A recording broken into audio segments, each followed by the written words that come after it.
साथियों, आज हम बात करने वाले हैं पृथ्वी की आंतरिक संरचना। साथियों, यह पृथ्वी की आंतरिक संरचना तो बहुत जरूरी है हमको जानना, क्योंकि हम पृथ्वी पे जब रहते हैं तो पृथ्वी की इन्वायरमेंट के बारे में हमने देख लिया कल, जो हमारा वातावरण है, वायुमंडल है, हमने उसके बारे में कल पढ़ा।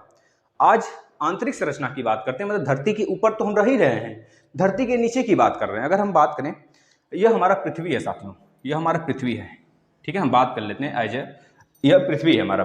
तो इसको हम ऐसे काट दें, ऐसे आप थोड़ा सा अनुमान लगाइएगा, काट दें और इसको गायब कर देते हैं ऊपर से, तो अंदर इसके हम कुछ दिखाई देगा इस प्रकार से, है ना। मतलब यह अंदरूनी भाग है पृथ्वी का, बस इसी को हमने काट कर यहाँ पर दिखाने की कोशिश किया है, आपको यहाँ पर दिखाने की कोशिश किया है। तो एक एक बात करेंगे, आप लोग सारी बातें फैक्ट के रूप में लिखते चलेंगे। यहाँ से 100% प्रश्न बने हैं और आगे भी बनेंगे, यह हमारा दावा है साथियों, एक भी प्रश्न नहीं छूटने देंगे। चलिए दोस्तों, एक्चुअल में अगर बात करें पृथ्वी के आंतरिक भाग का अध्ययन तो अभी हमें प्राप्त ही नहीं हुआ है, यानी कि जितने हमारे भूवैज्ञानिक हैं वह अभी तक पृथ्वी के आंतरिक भाग तक पहुंच ही नहीं पाए हैं। एक्चुअलिटी अगर ये बात करें तो अनुमान लगाया गया है। अनुमान किस किस आधार पर लगाया गया है, कौन कौन से स्रोत हैं, प्राकृतिक स्रोत हैं और अप्राकृतिक स्रोत हैं कुछ, तो उसके बारे में जिक्र करेंगे। इससे पहले कुछ जरूरी बातों को हम देख लेते हैं। दोस्तों, अगर बात करें, मानव पृथ्वी के आंतरिक भाग तक अभी पहुंचा ही नहीं है, मतलब देखा ही नहीं है आंतरिक भाग उसका किस प्रकार से होता है, सिर्फ हम अनुमान लगाते हैं। कुछ वैज्ञानिक तो यह भी कहते हैं कि जितना तप्त सूरज है उसका कई गुना तप्त हमारा कौन सा है दोस्तों, कोर है, हमारे पृथ्वी का कोर है, कई गुना तप्त, क्योंकि यहाँ पे कुछ ऐसे मेटल पाए जाते हैं, उसका नाम अभी हम व्याख्यान में लिखेंगे, बताएंगे आपको कि यहाँ पर कुछ ऐसे मेटल पाए जाते हैं, उसके अनुसार भी वो लोग अनुमान लगाए हैं। तो क्या क्या अनुमान लगाया गया, सब कुछ बताते हैं साथियों। एक लाइन और लिखिएगा, आप लोग कॉपी पे लिखिएगा। अफ्रीका की जो सोने की खदानें हैं, अफ्रीका की बहुत सारे सोने की खदान है ना, अफ्रीका में सबसे ज्यादा सोने की खदान पाए जाते हैं दोस्तों। तो वहां पर जो हम लोग अगर देखें, अभी तक हमने कितनी गहरी खाई बना ली है, कितने अंदर से सोना निकालते हैं, मात्र 3 से 4 किलोमीटर तक ही हम लोग की पहुंच हो पाई है, संभव हो पाया है। यानी कि आपको पता है, बहुत बड़े बड़े जंगल, बहुत बड़े बड़े मतलब बहुत गरीब स्थिति, बहुत गरीब कॉन्टिनेंट्स, बहुत गरीब महाद्वीप हमारा कौन सा है दोस्तों, अफ्रीका है। अफ्रीका में बहुत सारे खनिज पदार्थ हैं, समझ रहे हैं, वहां पे संसाधनों की बहुत ही कमी है, लेकिन हमारे रॉ मटेरियल्स वहां पे बहुत ज्यादा हैं। इसी श्रेणी में हम देखें तो वहां पर जो सोने की खदानें हैं वह करीब 3 से 4 किलोमीटर तक गहरी खोदी गई हैं, मतलब कि सिर्फ 3 से 4 किलोमीटर तक ही मानव की संभव स्थिति में रीचमेंट हो पाया है, पहुंच हो पाया है। तो यह तो बहुत ही ज्यादा गहरा है भाई, यह हमारा कोर अब बहुत गहरा है। अब इसका अनुमान खुद लगा सकते हैं कि जो हमारा क्रस्ट है, पहला हमारा श्रेणी क्रस्ट, फिर उसके बाद आता है दोस्तों, देखिए क्रस्ट की जो ऊंचाई है यानी कि गहराई है कितनी है, 200 किलोमीटर तक है। इसमें भी इसको बांटा गया है, ऊपरी क्रस्ट आप देख पा रहे हैं, यह ऊपरी क्रस्ट है, ऊपरी क्रस्ट मात्र 33 किलोमीटर तक है, समझ रहे हैं। इसको हम किसी नाम से भी जानते हैं, अभी हम बताते चलते हैं एक एक बातें। और जो निचली क्रस्ट है मात्र लगभग 100 से ऊपर 100-150 के आसपास में किलोमीटर में है साथियों, है ना, इसको लिख लेंगे।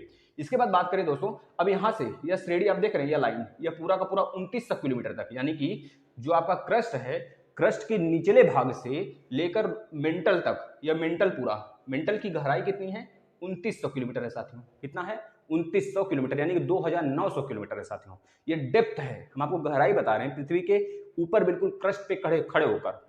इसके बाद बात करें साथियों, जो हमारा कोर है पृथ्वी के मेंटल से बात किया जा रहा है साथियों, ये पूरा ऊपर से बात किया जा रहा है, पूरा यहाँ से सारी चीजें बात की जा रही है। यहाँ से अगर यहाँ तक देखें तो ये 63,078 किलोमीटर है साथियों। इसको आप कॉपी पे सजा लेंगे और इस प्रकार से प्रश्न पूछे जाते हैं। यहाँ से आपका एक प्रश्न तय हो गया है, इसको लिख लेंगे। अब एक बात और ध्यान से सुनिएगा, हमारी बातें ध्यान से एक एक चीजें सुनते रहिए साथियों। इसके बाद आगे चलते हैं दोस्तों, कुछ बातें और कर लेते हैं, जैसे क्योंकि साथियों जैसे जैसे हम गहराई में जाते हैं, वैसे वैसे हमारा टेम्परेचर बढ़ता चला जाता है। लेकिन एक स्थिति ऐसी आती है कि टेम्परेचर बढ़ना बंद हो जाता है, वह कांस्टेंट हो जाता है, वेरिएबल होता ही नहीं, कांस्टेंट हो जाता है, कांस्टेंट। जैसे हम लंबाई और गति वगैरह में पढ़ते हैं ना, कि एक स्थिति ऐसी आती है कि गति बढ़ती चली जाती है, एक स्थिति ऐसी आई कांस्टेंट हो जाएगा, ना बढ़ेगा ना घटेगा, उतने पे ही चलता चला जाएगा। अगर हम आर्कटिक वाले, जैसे आर्कटिक महासागर जो हमारा है, अंटार्कटिका और आर्कटिक, अंटार्कटिका नीचे है, आर्कटिक ऊपर है, रूस के ऊपर जो हमारा साइबेरियन एरिया है, कनाडा वाला भाग है, उसके ऊपर की बात करें दोस्तों, तो वहां पर वह पूरा आर्कटिक सेक्टर है, यानी उत्तरी ध्रुव की बात किया जा रहा है। आर्कटिक सेक्टर में जो ड्रिल किया गया, ड्रिल मतलब कि गहराई, वो कितनी की गई है दोस्तों पूछा जाता है, बता देंगे 12 किलोमीटर, मात्र 12 किलोमीटर तक ही अभी पृथ्वी के अंदर ड्रिल किया जा चुका है, मतलब किया गया है मात्र 12 किलोमीटर तक। और यह कितना लंबा है भाई कोर, यहां तक कोई पहुंच पाया है अभी तक, संभव ही नहीं है दोस्तों। अगर भविष्य में हो सकता है पहुंचे तो आदमी बच के नहीं आएगा। अगर बात करें दोस्तों जो ज्वालामुखी हैं, यह केवल और केवल हमें 60 किलोमीटर तक ही गहराई का पता कराती हैं। जो ज्वालामुखी होती हैं, बहुत बड़ी बड़ी ज्वालामुखी होती हैं, वो क्या करती है, जो एक्टिव वोल्केनोज जैसे बोला जाता है, इनएक्टिव भी होती हैं, सुसुप्त भी होती हैं, जिसे हम लोग क्या कहते हैं, जो मर गई होती हैं एक तरह से कह लो, जो जिनके में उद्गार नहीं होता है, उद्गार होना बंद हो चुका है ना। तो पढ़ाएंगे ज्वालामुखी वाले चैप्टर में उसको। लेकिन दोस्तों 60 किलोमीटर तक ही हमको केवल जानकारी देती है ज्वालामुखी, और अभी तक पृथ्वी पर गहराई जो किया गया है मानव द्वारा, वो मात्र 12 किलोमीटर तक ड्रिल किया गया है। ठीक है, उसका नाम क्या है, आर्कटिक वाले क्षेत्र में जहां पे ड्रिल किया गया उसका नाम है कोला। कोला नाम है, क यानी कि कोला लिख लेंगे, क्या नाम है, कोला साथियों, उस क्षेत्र का नाम है जहां पे ड्रिल किया गया है, इसको आप लिख लेंगे, यहां से प्रश्न बनते हैं। अब ऐसे में हमारे भूवैज्ञानिक ने दोस्तों क्या किया, हमारे भूवैज्ञानिकों के दिमाग में मतलब कि चलने लगा, भाई अब बताओ किस प्रकार से हमें यह सारी चीजें स्रोत के हिसाब से, मतलब कौन सा ऐसा सोर्सेस होगा कि हम इसके अंदर की आंतरिक संरचना जान सकें। तो उन्होंने उनके दिमाग में दो चीजें बात सोची। एक तो उन्होंने प्राकृतिक तरीके से बात की समझाने की, इसके आंतरिक भागों को सिर्फ समझना, मतलब सिर्फ उन्होंने एक तरह से समझाया, अपना अनुभव दिया, एक तरह से उसको जांचा, वहां पर गए नहीं, सिर्फ परखा। उसको कहा जाता है ना, आदमी को भांपना किसी चीज को, जैसे कि क्या होने वाला है कल, क्या नहीं होने वाला है कल, तो उसके हिसाब से कुछ हमारे पास इंस्ट्रूमेंट्स होते हैं, उसके हिसाब से हम अंदाजा लगा लेते हैं कि इसके आसपास या फिर इसके आने वाले समय में क्या होने वाला है। जैसे कि बहुत सारे साइंटिस्ट विद होते हैं साथियों, वो क्या करते हैं, वैज्ञानिक विद, वह दोस्तों यह करते हैं, वातावरणीय विद कर लीजिए, तो वह पहले अनुमान लगा लेते हैं कि बहुत तेज भूकंप आने वाला है। आप पेपर में पढ़ते होंगे, आज या फिर परसों या फिर 3 दिन लगातार बहुत तेज बारिश होने वाली है, यह अनुभव लगा लेते हैं, उसका असर देखने को मिल जाता है हमें। उसी प्रकार से इन्होंने भी, जो भूवैज्ञानिक थे हमारे, उन्होंने दो प्रकार से, दो स्रोत से इसके आंतरिक संरचना की पता करने की कोशिश किया। पहला स्रोत था साथियों कौन सा, तो बता देंगे प्राकृतिक स्रोत। प्राकृतिक स्रोत में सिर्फ दो विधि इन्होंने अपनाया। पहला है भूकंपीय उद्गार, भूकंप से उन्होंने आजमाने की कोशिश की, भूकंप से पता करने की कोशिश की। और दूसरी भूकंप विज्ञान, मतलब एक तरह से कह जो दूसरा था साथियों, उसे बोला गया कि भैया भूवैज्ञानिक से, भूविज्ञान से, भूकंप विज्ञान से, एक तो ज्वालामुखी उद्गार से और दूसरा हमने बताया भूकंप उद्गार से। दो विधि, एक तो ज्वालामुखी से, एक भूकंप उद्गार से। इन्होंने जांच लिया कि भूकंप से जो ज्वालामुखी है, इससे तो मात्र 60 किलोमीटर का ही क्षेत्र पता किया जा सकता है, यानी कि 60 किलोमीटर की गहराई तक जाया जा सकता है। तो ज्वालामुखी इन्होंने बहुत कोशिश किया, लेकिन उसके बाद इनको पता ही नहीं चला। लेकिन दोस्तों जब भूकंप विज्ञान की बारी आती है, तो सबसे पहले हमारे दिमाग में एक चीज घूमना चाहिए, आखिर भूकंप विज्ञान होता क्या है, यानी जिसे सिस्मोलॉजी बोलते हैं, भूकंप विज्ञान सिस्मोलॉजी इस तरह बोला जाता है उसको। यानी कि जो सिस्मोलॉजी होता है दोस्तों, इससे तो अनुमान लगाया उन्होंने, और इसका मतलब उन्होंने भी बताया, इसका मतलब होता है साथियों कि जो एकमात्र ऐसा स्रोत है, जो भूकंप विज्ञान है, सिस्मोलॉजी एक ऐसा स्रोत है जिसके माध्यम से अंतर्गत, भूमि के अंतर्गत भूकंप तरंगों की मदद से हम लोग क्या कर सकते हैं, पृथ्वी के आंतरिक भूभाग की संरचना के बारे में पता कर सकते हैं, जिसमें कि पी यानी कि प्राइमरी वेव आते हैं, सेकेंडरी आते हैं, लब जिसे बोलते हैं, यानी कि आपके यल तरंगे आती है, PSL तरंगे आती हैं। इसमें हम लोग समझेंगे, एक अलग से लेक्चर है उसका। लेकिन आप यहां से समझ लें, भूकंप के माध्यम से भी वैज्ञानिकों ने पृथ्वी के आंतरिक संरचना की खोज की, यानी कि पता लगाया कि क्या इसमें सच में बहुत ठोस माध्यम है यहाँ पे। तो ये बहुत सारे तरीके थे, ये तो हमारे प्राकृतिक स्रोत थे। लेकिन अगर बात करें कुछ अप्राकृतिक स्रोत, तो कुछ अप्राकृतिक स्रोत में साथियों सबसे पहला इन्होंने डेंसिटी बताया। क्या बताया, डेंसिटी। डेंसिटी यानी घनत्व। घनत्व बराबर क्या होता है बताएंगे आप लोग, घनत्व बराबर क्या होता है भाई, द्रव्यमान बटे आयतन। ध्यान से समझना, घनत्व पहला तो इन्होंने बताया, घनत्व के आधार पर हम माप सकते हैं कि पृथ्वी के अंदर की स्थिति क्या है, ठोस है कि गली हुई है कि पिघली हुई है कि हवा के रूप में, कैसा रूप है यार, की ठंडा है कि गर्म है, मतलब कुछ अंदाजा नहीं था पहले। तो इन्होंने अंदाजा लगाना स्टार्ट किया। पहला अप्राकृतिक स्रोत में डेंसिटी, दूसरा प्रेशर यानी कि दाब, तीसरा इन्होंने बताया साथियों टेम्परेचर यानी कि ताप। यानी कि याद रखिएगा, आपसे यहां से एक प्रश्न बनेगा कि पृथ्वी के अंदर की संरचना हम किस माध्यम से पता कर सकते हैं। तो याद रखना, घनत्व, ताप, दाब ऑप्शन में दिया रहेगा। ऑप्शन ए में घनत्व दिया रहेगा, ऑप्शन बी में दाब दिया रहेगा, ऑप्शन सी में ताप दिया रहेगा, और ऑप्शन डी में इनमें से सभी दिया रहेगा। तो आप याद रखना साथियों, इनमें से सभी पे टिक करना है आपको। है ना। इनमें से सभी पे टिक करेंगे तभी तो होगा, क्योंकि हमने यहाँ पर देख लिया जो अप्राकृतिक स्रोत है पृथ्वी के आंतरिक संरचना के बारे में जानने के लिए, वो यही तीनों माध्यम है, डेंसिटी, प्रेशर और टेम्परेचर। अच्छा, डेंसिटी क्या होगा साथियों? डेंसिटी का मतलब क्या होता है? डेंसिटी का मतलब होता है एक निश्चित एरिया यानी कि क्षेत्र यानी कि वॉल्यूम, एक निश्चित एरिया में किसी भी मटेरियल का जितना वजन होता है वही उसका डेंसिटी कहलाता है। यानी कि द्रव्यमान बटे आयतन, आप खुद सोचो, द्रव्यमान बटे आयतन, मतलब कि जिसकी जितनी बड़ी आयतन होगा उसका उतना ज्यादा द्रव्यमान, मतलब कि द्रव्यमान से अगर आयतन का डिवाइड करवा दें दोस्तों तब हमारा डेंसिटी निकल के आता है। अब किसी भी जगह आप बताओ डेंसिटी कैसे मालूम होगा कि किसकी डेंसिटी ज्यादा है किसकी डेंसिटी कम है? जैसे कि पानी है और पानी में हमने एक छोटे से लोहे का टुकड़ा डाल दिया। जब पानी में लोहे का टुकड़ा डाला तो लोहे का टुकड़ा डूब गया, लेकिन हमने एक छोटा सा, मान लीजिए अपना यह इरेजर है, हमने इसको डाला। जब इरेजर डाला तो ये तैरने लगा पानी में। भाई ऐसा क्यों? क्योंकि इसकी डेंसिटी जो है पानी से कम है और लोहे की डेंसिटी पानी से ज्यादा है भाई, तभी तो वह डूब गया। और ठोस भी है तभी तो डूब गया भाई। इससे समझ में आता है हमें कि जो लोहे की डेंसिटी है सर वो ज्यादा है, और ये प्लास्टिक है जो इसकी डेंसिटी कम है पानी से। एक बात और याद रखिएगा, आपसे कभी कभी ये पूछता है 1 किलो लोहा है, 1 किलो लोहा है, उसको जब पानी में डाला गया वो डूब गया, यानी कि इसकी डेंसिटी ज्यादा है, ये डूब गया, ऐसे पूछेगा। 100 लीटर पानी में 1 किलो लोहे को डालने पर लोहा डूब जाता है, इसकी डेंसिटी ज्यादा होने के कारण यह डूब जाता है ना। और दूसरी बार पूछेगा, उसी में क्वेश्चन में पूछेगा, अगर इस लोहे में हम 50% निकाल लें, जो 50% बचा है, अब उसको पानी में डालेंगे तो उसके डेंसिटी में क्या परिवर्तन आएगा? बताओ। कोई परिवर्तन नहीं आएगा बच्चा। देखो, आप इतनी चुटकी लोहा ले लो चाहे इतना बड़ा लोहा ले लो, दोनों तो लोहे ही हैं। लोहा का मतलब एक ही धातु तो हो दोनों, तो दोनों धातु जब एक ही है तो पानी में जब इतना बड़ा लोहा डूब रहा था तो इतना बड़ा लोहा भी डूबेगा, यानी घनत्व में कोई परिवर्तन नहीं आता है। याद रखना, मात्रा में अगर कमी करते हैं तो घनत्वता में कोई परिवर्तन नहीं आता है।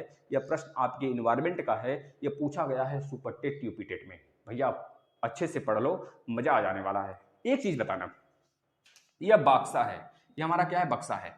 एक यह बक्सा है, ठीक है, 2 बक्से हैं। इसमें हमने रुई डाल दिया, क्या? रुई पूरा भर दिया, रुई पूरा भर दिया, है ना। और इसमें हमने क्या भर दिया भाई? छोटा छोटा जो लोहे की छर्री आती थी, गोली, जिसे हम लोग कंचा बोलते हैं, लोहे वाली कंचा, शीशे वाली नहीं, ग्लास वाली नहीं सोचता हूँ, लोहे वाली कंचा हमने भर दिया इसमें। अब बताओ किसकी डेंसिटी ज्यादा होगी? आप कहोगे सर लोहा, इसको दबाएंगे तो दब जाएगा। अरे भैया गद्दा है, गद्दा मखमल वाला, अगर दबाओगे, तकिए को दबाओगे, पिलो को दबाओगे, दब जाएगा ना। तो उसमें क्या है भैया? लोहा थोड़े भरा है जो नहीं दबेगा, वो दब गया। अब दबने की वजह से ये हम अंदाजा लगा लेंगे इसकी डेंसिटी कम है और इसकी डेंसिटी ज्यादा है मित्रों, ठीक है ना। इस तरह से हमने पता कर लिया कि डेंसिटी किसकी ज्यादा है। अब यहाँ पर जो मोस्ट इंपॉर्टेंट पार्ट है उसको लिखिएगा, टॉपिक दोस्तों।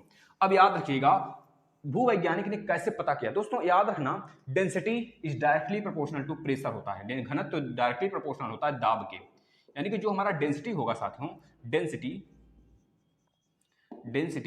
Is directly proportional to pressure साथियों याद रखना है, साइंस नहीं है, साइंस तो हमने पढ़ा दिए हैं, लगभग 26 लेक्चर साइंस के हैं भैया। जो जूनियर टेट का, सुपर टेट का जो पेपर बच्चे देकर आए थे ना, उनमें 4-5 बच्चे हमारे मित्र भी थे, है ना। जब देकर आए तो वह बोले कि अगर प्रकाश पढ़ के गए होते तुम्हारा लेक्चर तो शायद हमारा 4-5 प्रश्न सही हो जाता। समझ रहे हो? 4-5 प्रश्न का मतलब आप कई रैंक आगे हो जाते, कितनों। तो इस वजह से बोल रहे हैं साथियों, जो साइंस का हमने 26 टेस्ट लिया है, 26 से 27, उसको बिना देखे किसी भी एग्जाम में बैठना मत, देख कर जाना। इतना याद रखना साथियों, थोड़ी सी कष्ट तो सहनी ही पड़ेगी हमें। दोस्तों घनत्व जो है डायरेक्टली प्रोपोर्शनल होता है दाब के, यानी density is directly proportional to pressure, ठीक है भाई। जब डेंसिटी डायरेक्टली प्रोपोर्शनल प्रेशर के है और प्रेशर टेम्परेचर के डायरेक्टली प्रोपोर्शनल होता है, pressure is directly proportional to temperature, यानी कि दाब समानुपाते ताप होता है साथियों। इसका मतलब क्या सर?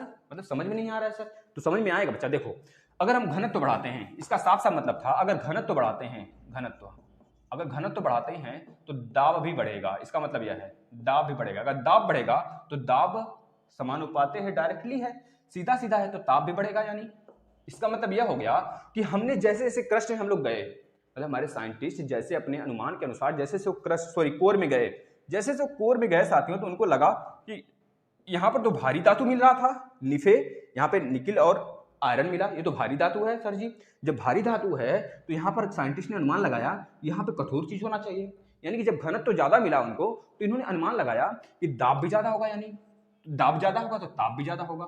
यानी कि साफ साफ इन्होंने यह कहा साथियों कि जैसे जैसे डेंसिटी बढ़ेगी वैसे वैसे प्रेशर बढ़ेगा, और जैसे जैसे प्रेशर बढ़ेगा वैसे वैसे पृथ्वी के आंतरिक भाग में यानी कि कोर का जो टेम्परेचर होगा वो ऑटोमेटिक बहुत ही ज्यादा होगा, बहुत ज्यादा, यानी कि सन से भी ज्यादा का अनुमान इन्होंने लगाया।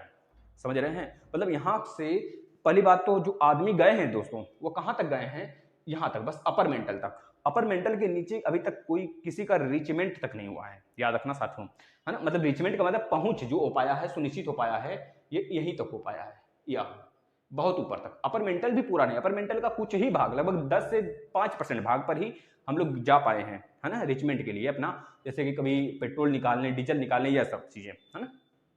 तो इन्होंने यह अनुमान लगाया यहाँ पर बहुत ज्यादा डेंसिटी है, बहुत ज्यादा टेम्परेचर है, सॉरी बहुत ज्यादा प्रेशर है, इस वजह से टेम्परेचर इसका बहुत ज्यादा होगा।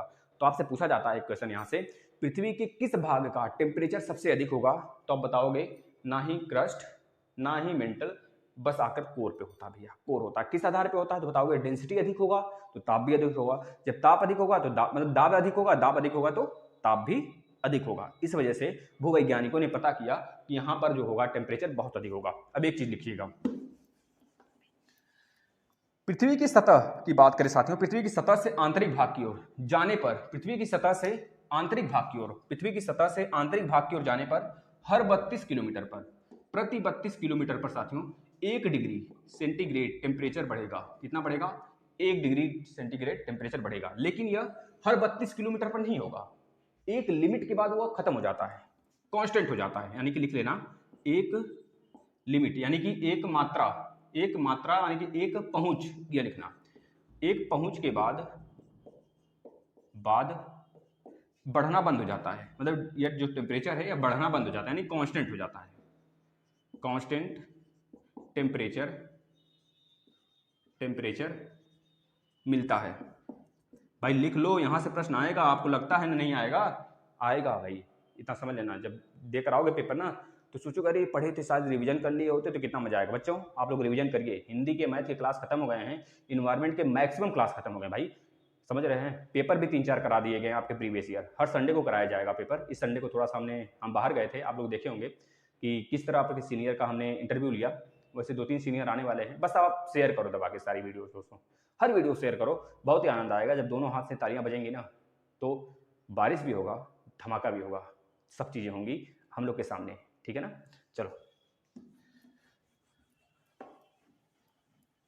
बस मुजरा करना है तो शेयर कर दो भाई, दबा के शेयर कर दो दोस्तों। अब देखना दोस्तों एक चीज और, अगर बात करें पृथ्वी के आंतरिक भाग में कितने परत हैं, तो याद रखना पहला क्रस्ट बोलते हैं। अब हम आते हैं इस पे, ये जो बनाया गया है ना, अब यहां से शुरू होगा क्रस्ट, पहला क्रस्ट होगा दोस्तों, इसे भूपर्पटी भी बोलते हैं। क्या बोलते हैं? भूपर्पटी बोलते हैं।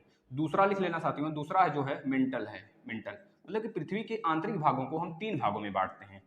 तीसरा लिख लेना क्रोड या फिर कोर कर देते हैं इसे क्रस्ट यानी कि या क्रस्ट हो गया, भूपर्पटी से बोलते हैं, या आपका मेंटल हो गया या कोर हो गया, इसे कोर के नाम से भी जानते हैं। क्रोड मतलब कोर, ठीक है दोस्तों, यह होता है। ये सारी चीजें आपने लिख लिया, 3 भागों में बांटते हैं। सबसे पहला लिखिएगा दोस्तों क्रस्ट, हेडिंग लगाइएगा क्रस्ट। अब क्रस्ट में सबसे पहला पॉइंट लिखिएगा साथियों, पहला पॉइंट क्रस्ट में, पहले हम इसको समझ लेते हैं फिर लिखते हैं, है ना। पहले एक बार समझ लीजिए, सभी लोग समझ लेंगे, सभी लोग फिगर पे आ जाइए, फिगर देखिए भाई, फिगर। अब देखिए दोस्तों, अगर पूछा जाता है क्रस्ट की गहराई कितनी है तो बोलेंगे 200 किलोमीटर तक। कितना भाई? 200 किलोमीटर तक साथियों, क्रस्ट की गहराई 200 किलोमीटर तक। लिखिए मत, अभी हम लिखवा देते हैं, बस देख लीजिए सामने प्लीज, 200 किलोमीटर तक है। अब 200 किलोमीटर में भी ऊपरी क्रस्ट निचली क्रस्ट है। देखिए हमने यहाँ पर लाइन डॉटेड बनाया है, यह इसके मतलब इस लाइन के नीचे यह निचली क्रस्ट है, इसके ऊपर का भाग जो है बहुत पपड़ी के रूप में बधा हुआ है, जहां पे हम लोग रहते हैं पपड़ी है, फिर इसके नीचे पानी है, फिर इसके नीचे फिर दलदल आ जाता है, फिर उसके नीचे फिर कठोर भाग है, फिर उसके नीचे दोस्तों पानी और बहुत सारी चीजें, तेल वगैरह बहुत सारी चीजें मिलती हैं हम लोग को, है ना। तो याद रखना साथियों, यह वाला भाग हमारा क्या है, यह वाला दोस्तों, यह केवल 33 किलोमीटर के आसपास में, 33 किलोमीटर के आसपास में है, 30 या 50, कभी कहीं 50 भी मिल जाता है हमें। तो इसके नीचे वाला 150 भाग जो है दोस्तों, वो निचली क्रस्ट कहलाता है, निचली क्रस्ट यानी निचला भूपर्पटी जिसे कहते हैं। तो याद रखना, और इसी पार्ट को हम लोग क्या कहते हैं साथियों, सियाल के नाम से जानते हैं, SIAL। क्यों सियाल के नाम से जानते हैं? क्योंकि हमारे क्रस्ट में, साथियों लिख लीजिएगा इस पॉइंट को, हमारे क्रस्ट में सिलिकॉन और एल्यूमिनियम की अधिकता है। आपसे पूछा जाएगा हमारे क्रस्ट में किस धातु की अधिकता है, तो बता देंगे सिलिकॉन और एल्यूमिनियम की। एल्यूमिनियम मतलब कि याद रखिए 50 तक तो एलिमेंट आपको जुबान पे होना चाहिए, जिस प्रकार से हमें है hydrogen, helium, lithium, beryllium, boron, carbon, nitrogen, oxygen, fluorine, neon, sodium, magnesium, aluminium, silicon, phosphorus, sulphur, chlorine, argon, potassium, calcium, scandium, titanium, vanadium, chromium, manganese, iron, cobalt, nickel, copper, zinc, gallium, germanium, arsenic, इस तरह से 50 तक हमने bug दिया, 40 40 तक, है ना। 50 तक आपको रट लेना है पूरा अच्छे से। यानी कि सियाल किसे बोलते हैं साथियों, तो क्रस्ट को सियाल के नाम से जानते हैं दोस्तों। अब इसके बाद हम यह 200 किलोमीटर के बाद यानी कि 2900 किलोमीटर तक साथियों, 2900 किलोमीटर तक हम किसे बोलते हैं, क्या बोलते हैं इसे बोलेंगे सीमा। सीमा यानी कि यही हमारा मेंटल होता है। इस मेंटल में भी दो भाग बटे होते हैं साथियों, इसको बाद में देखेंगे, इसको पहले समझ लेंगे। इसमें भी दो भाग होता है, यहाँ बीच वाला पॉइंट देख रहे हैं ना, इसके ऊपर अपर मेंटल होता है, इसके नीचे लोअर मेंटल होता है दोस्तों। जो अपर मेंटल होता है यह हमारे क्रस्ट के निचले भाग से 700 किलोमीटर तक होता है। यानी कि जब 2900 में से आप 700 माइनस करोगे तो कितना आएगा, 2200। यानी कि जो हमारा अपर मेंटल से लेकर अपर मेंटल के निचले भाग से पूरा लोअर मेंटल कहिए या फिर आउटर कोर के ऊपरी भाग तक, यह कितने किलोमीटर तक होता है, 2200 किलोमीटर तक होता है साथियों, 2200 किलोमीटर तक होता है। इसको लिख लेंगे, पूरा 2900 और upper mantle 700, lower mental 2200 kilometre तक होता है साथियों। इसको लिख लेंगे कॉपी पे बना के इस तरह फिगर, नहीं तो स्क्रीनशॉट ले लीजिए, एक बार हट जाते हैं, फटाफट ले लीजिए। अब देखिएगा साथियों, जो ये हमारा लोअर मेंटल है, लोअर मेंटल से नीचे तक यानी कि जो हमारा कोर होता है, जहां पर हमारा केंद्र होता है पृथ्वी का, वहां तक 6378 किलोमीटर तक इसकी गहराई है साथियों। बहुत ही गहरा है साथियों, समझ लो यहाँ पर जाने के बाद शायद ही आदमी बच के आए। बच के क्या आएगा, उसका हलवा, चोखा, चटनी जो भी होते हैं एकदम पतले पतले पदार्थ ना, वो बन के आएगा, समझ रहे हो ना। कुछ नहीं बचेगा भाई, उसकी राखी तक नहीं मिलेगी, याद रखना। मतलब कि कुछ भी, कितना भी कठोर भाग हो, कितना भी कठोर एलिमेंट हो, जो कभी गलता ना हो, जो कभी पिघलता ना हो, उसको भेज दो यहाँ पे, वो सब के सब राखी भी उनकी पता नहीं चलेगी कहाँ पे गए हो, थे भी, उनका अस्तित्व था भी कि नहीं था। इसके बाद साथियों याद रखना, यह तो हमारा हो गया 6378 किलोमीटर तक। लेकिन याद रखना दोस्तों, लोअर मेंटल से आउटर कोर का निचला स्तर, आउटर कोर का निचला स्तर साथियों, ये कितने किलोमीटर तक है, तो बता देंगे 5100 किलोमीटर तक है सर जी। इसके बाद जो बच गया साथियों, यही हमारा है क्या, इनर कोर है। ये चीजें लिख लेना यहाँ कॉपी पे, यहाँ से बनते हैं दोस्तों। और इस वाले क्षेत्र में दोस्तों, हमारे इनर वाले क्षेत्र में यानी कि हमारे कोर वाले क्षेत्र में साथियों, यानी कि हमारे क्रोड, जिसे क्रोड के नाम से जानते हैं, क्रोड वाले क्षेत्र में किस धातु की अधिकता होती है, तो बता देंगे निकल की और आयरन की, आयरन यानी कि लोहे की, आयरन NiFe, आयरन की साथियों। इस वजह से इस कोर वाले भाग को निफे कहते हैं और इस मेंटल वाले भाग को सीमा कहते हैं और इस क्रस्ट वाले भाग को हम कहते हैं सियाल। याद हो गया भाई। अब एक चीज और आते हैं, फिर लिखवाते हैं जो चीजें आप लिखेंगे अच्छे से दोस्तों। एक चीज याद रखिएगा, यह हमारा दूसरा फिगर है। एक होता है असंबद्धता मतलब जैसे जैसे कि देखिए, इसमें दो पार्ट हैं, ऊपर नीचे, मेंटल में भी दो पार्ट हैं, अपर और लोअर, और कोर में भी दो पार्ट हैं, अपर और लोअर। तो इसको किसी नाम से जाना जाता है, वह नाम बहुत बार एग्जाम में पूछ लेता है। याद रखना साथियों, जो क्रस्ट का निचला वाला भाग है, क्रस्ट का जो, जैसे क्रस्ट है ना, यह क्रस्ट है हमारा, क्रस्ट में एक क्रस्ट, एक पूरा क्रस्ट है, तो क्रस्ट का मिडल वाले भाग को यानी कि क्रस्ट के निचला वाला स्तर और क्रस्ट के ऊपरी वाले स्तर को, मतलब क्रस्ट का लोअर और अपर के बीच में जो लाइन होती है उसको बोला जाता है कॉर्नॉड असंबद्धता। क्या बोलते हैं, कॉर्नॉड असंबद्धता बोलते हैं, असंबद्धता। इसको लिख लेंगे भाई, या पूछा जाता है। इसके बाद साथियों आ जाते हैं हम लोग मेंटल में याद रखिए साथियों, मेंटल का ऊपर वाला, मेंटल का अपर, यह अपर वाला फील्ड है दोस्तों, अपर, यह अपर वाला है। अपर मेंटल और plus lower crust, upper mantle और लोअर क्रस्ट को हम क्या कहते हैं दोस्तों, इस वाली लाइन को, इसे कहते हैं मोह असंबद्धता। क्या कहते हैं, मोह असंबद्धता। इसके बाद नीचे आते हैं साथियों, यह हमारा मेंटल का मिडल वाला पॉइंट है, यानी कि मेंटल का मिडल वाला पॉइंट का मतलब हो गया अपर मेंटल और ये लोअर मेंटल के बीच वाला जो भाग है दोस्तों, इसको हम कहते हैं रैपिड कहीं लिखा होता है, कहीं लिखा होता है रैपिडी असंबद्धता। याद रखना, इसका भी ट्रिक बताते हैं, चुटकी में याद कर लोगे, याद नहीं होगा हमें पता है, लेकिन एक ट्रिक बताएंगे ना, हमेशा के लिए याद कर लोगे, देखना बस क्रम से ये लेयर याद होना चाहिए, उसके बाद ट्रिक काम करेगा। दोस्तों इस वाले, अब हम लोअर मेंटल, या लोअर मेंटल है हमारा, या लोअर मेंटल है, ये पूरा यहाँ तक लोअर मेंटल है, तो यह वही लोअर मेंटल हुआ ना, नीचे लोअर मेंटल का निचला वाला स्तर, और अपर कोर, अपर कोर का ऊपरा वाला हिस्सा, इसको हम क्या कहते हैं दोस्तों, इसको कहते हैं गुटेनबर्ग। क्या कहते हैं? गुटेनबर्ग असंबद्धता, याद रखना। इसके बाद नीचे आते हैं तो ये हमारा है लोअर कोर। लोअर कोर जो यह वाला है दोस्तों, इसको, इस वाले को क्या कहते हैं, मतलब मिडल वाला, इसको यह अपर कोर हो गया, इसे ऊपर वाले को अपर कोर बोल दिए, अपर कोड, और यह हो गया लोअर कोड, लोअर। तो यह वाला जो है अपर कोड और लोअर कोड जहां पे मिलते हैं साथियों, उसे क्या कहते हैं, याद रखने, इसे कहते हैं लेहमान असंबद्धता। लेहमान, LEHAAMAN, लेहमान असंबद्धता, याद रखना साथियों, ये पूछा जाता है एग्जाम में। अब इसका ट्रिक बता देते हैं आपको, देखिए कैसे याद करेंगे, सिर्फ एक ट्रिक याद कर लीजिए। कौन सा भाई? कुमार गैलुसेक, बस यही याद कर लीजिए भाई। अब देखो कभी नहीं भूलोगे। पहला बस आपको क्रम से याद रखना है। पहला हमारा क्रस्ट होता है, क्रस्ट में अपर क्रस्ट, लोअर क्रस्ट, फिर मेंटल में अपर मेंटल, लोअर मेंटल, फिर उसके बाद कोर में अपर कोर, लोअर कोर। इस तरह से याद होना चाहिए सभी को, तब जाके यह ट्रिक काम करेगा। देखो पहला हमने क्या बताया, पहला कोनार्ड बताया, कोनार्ड ये तो बताया भाई। दूसरा बताया मोहो बताया, मोहो असंबद्धता। इसके बाद रैपिटी बताया, रैपिटी हमने बताया। इसके बाद बताया गैलुसेक, क्या बताया, गैलुसेक से ग से क्या आया था साथियों, ग से आया था हमारा गुटेनबर्ग बताया, गुटेनबर्ग बताया। इसके बाद हमने क्या बताया था, ल से क्या बताया था, लेहमान साथियों। यही 5 था, यही 5 पूछा जाता है आपसे। असंबद्धता क्या होता है, मतलब कि दो परत का मिलना ही उनके अंतर के जो होता है उसी को मतलब कहते हैं असंबद्धता मतलब वहां पे मैच होता है, दो लेयरों का मैच होता है, मिलन होता है वहां पर। तो जहाँ पे दो लोग मिलते हैं ना, वहाँ पे तो बहुत कुछ होता है, लेकिन यहाँ पे असंबद्धता ही हो रहा है, समझ रहे हो ना। तो याद रखना यहाँ पे असंबद्धता होता है बच्चों। इसके बाद अब हम आ जाते हैं क्या लिखना है, कुछ थोड़ा बहुत और छूटा हुआ है तो उसको लिख लेते हैं। बस इतनी थी पूरी बातें, पढ़ लिए तो खत्म। यहाँ से हर एक एग्जाम में आपका एक प्रश्न तैयार साथियों, ठीक है ना। तो अच्छे से बेहतरीन तरह से पढ़ते चलिए। ये हमारा वर्ल्ड ज्योग्राफी का पार्ट है ना। तो सब कुछ पढ़ लेंगे, घबराना मत। जिस प्रकार से हमने हिस्ट्री खत्म किया, इन्वायरमेंट सेक्शन में जो हिस्ट्री आता है उसको हमने खत्म किया। अब 3-4 लेक्चर और बचे हैं वर्ल्ड ज्योग्राफी के, फिर इंडियन ज्योग्राफी। नहीं तो कहोगे पॉलिटी शुरू कर देंगे, फिर इंडियन ज्योग्राफी शुरू करेंगे, जैसा आपकी मर्जी होगा बता देना। अब बताना साथियों हमने क्या लिखा, हम सबसे पहले क्या लिखवाना चाह रहे थे, क्रस्ट में लिख लेना। एक बात लिख लो, अभी हमने पढ़ा दिया लेकिन फिर से लिखो। क्रस्ट में साथियों जो यह ऊपर वाला भाग होता है, क्रस्ट जो है पृथ्वी का सबसे ऊपरी भाग होता है, यह ठोस होता है, यह ठोस अवस्था में रहता है, यह लिख लेना, पूछा जाता है। और यह सबसे बाहरी भाग होता है, इसे बाहरी भाग के नाम से भी जानते हैं, लिख लेना साथियों। दूसरी बात लिखना, क्रस्ट की मोटाई महासागरों और महाद्वीपों पे अलग अलग होता है।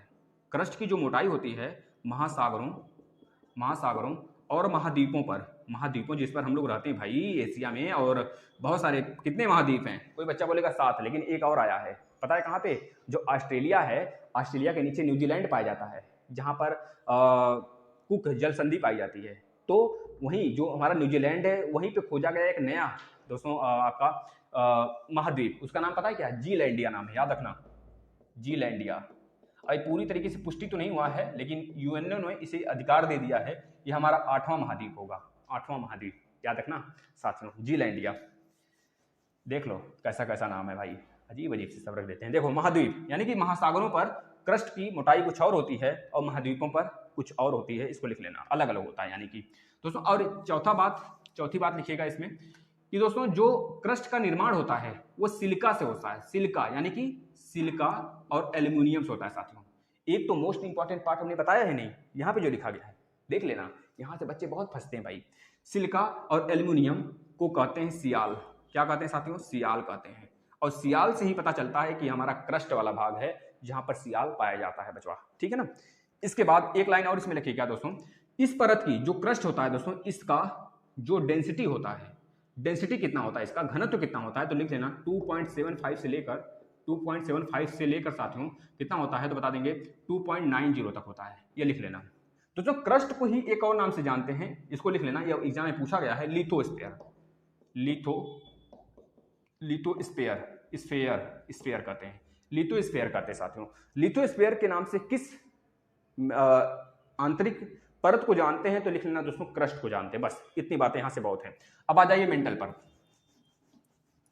भाई देखिए, जो हमने समझाया है वही चीज़ हम आपको लिखवा रहे हैं। अगर आप अच्छे से समझे होंगे तो लिखने में कोई हर्ज नहीं होगा, लिख लेना, बस लास्ट तक बने रहना साथियों। अगर लास्ट तक शेयर कर दो दबा के दोस्तों।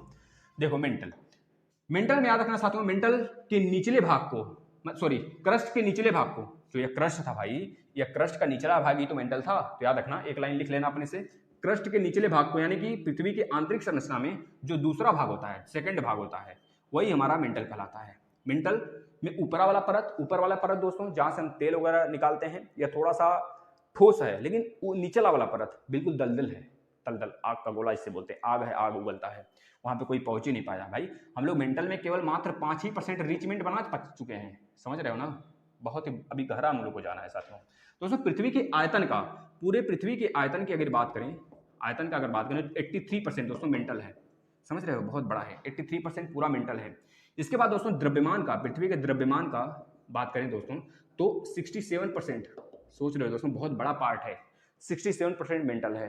इस बात को लिख लेना, यहां से प्रश्न बनेंगे दोस्तों। एक बात और लिखिएगा, तीसरा, कि मेंटल का निर्माण सिलिका और मैग्नीशियम से हुआ है, सिलिका और मैग्नीशियम से हुआ है। मैग्नीशियम Mg, Mg के Ma, Mg Ma, मैग्नीशियम होता है ना, Ma सीमा है तो Ma ही होगा, Mg मतलब कि मैग्नीज हो जाता है, सीमा यानी कि सिलिकॉन और मैग्नीशियम से हुआ है साथियों, इसको लिख लेना।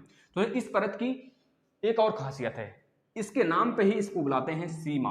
क्या बुलाते हैं? सीमा। याद रखना, ये सियाल था, सियाल से सियार याद रख लेना, और ये सीमा है, सीमा से किसी लड़की का नाम याद रख लेना भाई, इतना ही कहते हैं। और इस परत का कुछ और नाम है, जैसे लिथोस्फीयर नाम था क्रस्ट का, इसी प्रकार से इस परत का भी नाम है दोस्तों। इस परत का नाम है, याद रखना दोस्तों, पायरोस्फीयर। क्या नाम है? पायरोस्फीयर के नाम से बुलाते हैं, पायरोस्फीयर के नाम से बुलाते हैं साथियों। याद रखना, इस परत का जो घनत्व होता है साथियों, इस परत का जो घनत्व होता है वो दोस्तों 2.90 से 4.75 होता है, 2.90 से 4.75 होता है। इसको लिख लेना, यहां से प्रश्न बनेंगे, क्योंकि 2.90 तक ऊपर वाले का था, 2.75 से 2.90 तक था, अब 2.90 से 4.75 तक मेंटल का है भाई, ठीक है ना दोस्तों। इस परत की मतलब कि पायरोस्फीयर के कारण ही इस परत को हम क्या कहते हैं साथियों? वाइट ऑफ द अर्थ कहते हैं, वाइट ऑफ द अर्थ के नाम से इसे बुलाते हैं दोस्तों। मेंटल को ही व्हाइट ऑफ द अर्थ कहते हैं दोस्तों। एक किसी एग्जाम में पूछ लिया गया था, व्हाइट ऑफ द अर्थ पृथ्वी के किस आंतरिक भाग को कहते हैं, किस लेयर को कहते हैं, तो बता देना मेंटल को कहते हैं। बच्चों गलत नहीं करोगे, बता रहे हैं ना, बस साथ बनाए रखना। लड़ाई लड़ेंगे, हारना तो हमारे मुकद्दर में लिखा होगा तो देखेंगे, लेकिन हार से डरेंगे नहीं और जीत सुनिश्चित करके ही आएंगे। यह हमारी रणभूमि है, रणभूमि में वही हारता है जो मैदान छोड़ के भागता है। याद रखना साथियों, मैदान छोड़ेंगे नहीं तो हार कहां से होगा भाई, मैदान को बने रहे मैदान में। चलिए भाई अगला देख लेना। तो इसके बाद क्या आता है? कोर आता है दोस्तों। कोर के लिए बहुत ही इंपॉर्टेंट चीजें आप लिखिएगा, यानी कोर यानी कि क्रोड की बात कर रहा है ना, क्रोड को क्रोड और कोर दोनों के नाम से जानते हैं, इंग्लिश में कोर लिखते हैं, वैसे क्रोड लिखते हैं। क्रस्ट, मेंटल, क्रोड। दोस्तों कोर लिखिएगा, क्रोड में लिख लीजिए, यहाँ पर क्रोड होता है, CROAD, क्रोड होता है ना, क्रोड होता है। चलिए, तो क्रोड को क्या कहते हैं दोस्तों? मेंटल के निचले वाले भाग को लिख लेना पहले तो, मेंटल का निचला वाला भाग, यानी कि पृथ्वी की तीसरी जो परत होती है उसे क्रोड के नाम से जानते हैं, यानी कि कोर कहते हैं उसे, कोर। याद रखना साथियों, यही परत होती है जिसमें कि क्या पाया जाता है भाई? निकल और आयरन, निफे पाया जाता है, निकल और आयरन पाया जाता है, Fe पाया जाता है। इस वजह से इस परत का नाम निफे देते हैं। क्या देते हैं भाई? निफे के नाम से बुलाते हैं। इस तरह लिख लेंगे, निफे के नाम से बुलाते हैं साथियों।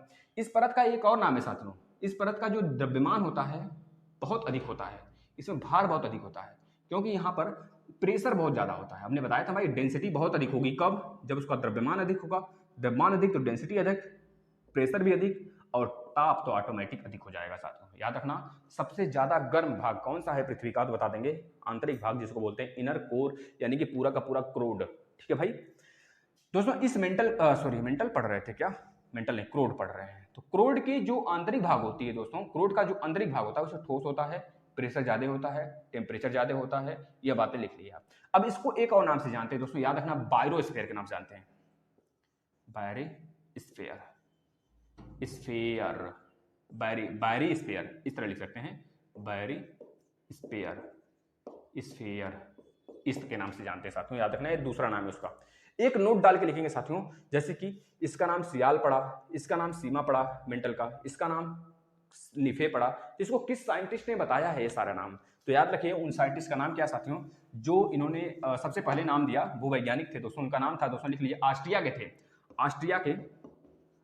ऑस्ट्रिया जो है दोस्तों एक यूरोप की कंपनी है, सॉरी कंपनी बोल रहे, देखो देश है भाई, ऑस्ट्रिया का कैपिटल वियना होता है। यहीं पर हमारा COP जो कोप है उसका ओपेक जो आपका पेट्रोल संगठन, मतलब कि ओपेक OPEC, ओपेक मतलब कि ऑयल पेट्रोलियम एक्सपोर्ट करके है ना पूरा कंपनी, इस तरह से, मतलब कि एक तरह से संगठन है दोस्तों, ये ऑयल पेट्रोल करके है, तो ये पूरा संगठन है हमारा, है ना। ये संगठन हमारा जो इसका हेडक्वार्टर है वो वियना में ही है, ऑस्ट्रेलिया के वियना में ही पड़ता है साथियों, याद रखना दोस्तों। इसका नाम, वैज्ञानिक का नाम क्या था, लिख लेंगे, पृथ्वी के अंदर की, उनका नाम था स्वेस, वैज्ञानिक स्वेस कहा जाता है उनको, स्वेस के नाम से जानते हैं दोस्तों, पूरा नाम यही है इनका, स्वेस के नाम से जानते हैं। ये ऑस्ट्रिया के रहते हैं, जिन्होंने सबसे पहली बार पृथ्वी के आंतरिक भागों को बांटा था, यानी कि नाम रखा था, क्या क्या, सियाल बताया था, सियाल मतलब कि SI और AL बताया था। इसके बाद सीमा बताया था, सीमा मतलब SIMA बताया था। इसके बाद दोस्तों निफे बताया था, निफे का मतलब हो गया NI और FE। साथियों पढ़ लिए ना, बाँच के आओगे, फोड़ के आओगे एग्जाम को दोस्तों, देख लेना।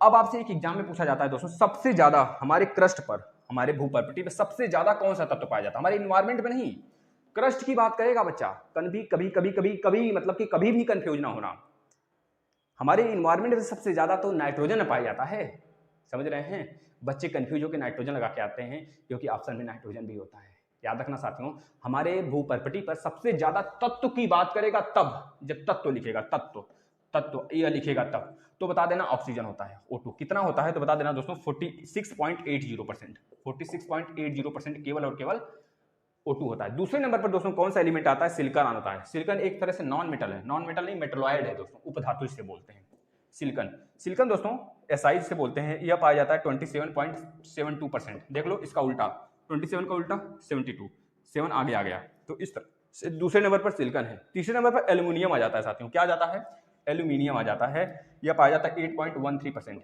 अभी इसमें भी लोचा है, लिख लो तो बताते हैं। इसके बाद चौथे नंबर पे साथियों आ जाता है आयरन, Fe होता है, तो 4 तक याद रख लो, 5% पाया जाता है। इसके बाद हमारा कैल्शियम वगैरह आ जाता है, तो बस 4 तक आप याद रखो दोस्तों। याद रखना इसमें भी लोचा है, देखो कैसे, अगर पूछता है हमारे पृथ्वी के क्रस्ट पर सबसे ज्यादा तत्व कौन सा पाया जाता है, तो बताओगे O2, लेकिन पूछता है सबसे ज्यादा मेटल कौन सा पाया जाता है, धातु कौन सा पाया जाता है, धातु की बात करेगा तो याद रखना साथियों एल्यूमिनियम बताओगे, एल्यूमिनियम, धातु में एल्यूमिनियम। अगर बोलेगा उपधातु में सबसे ज्यादा कौन सी धातु पाई जाती है, उपधातु कौन सबसे ज्यादा पाया जाता है, तो बताओगे दोस्तों सिलिकॉन। उपधातुओं की संख्या 7 है, 7 में सिलिकॉन सबसे ज्यादा पाया जाता है 27.72%, तो याद रखना उसके लैंग्वेज पर सिर्फ। अगर पूछेगा सबसे ज्यादा तत्व कौन सा पाया जाता है, तो बताओगे O2। हमारे क्रस्ट की बात करेगा तब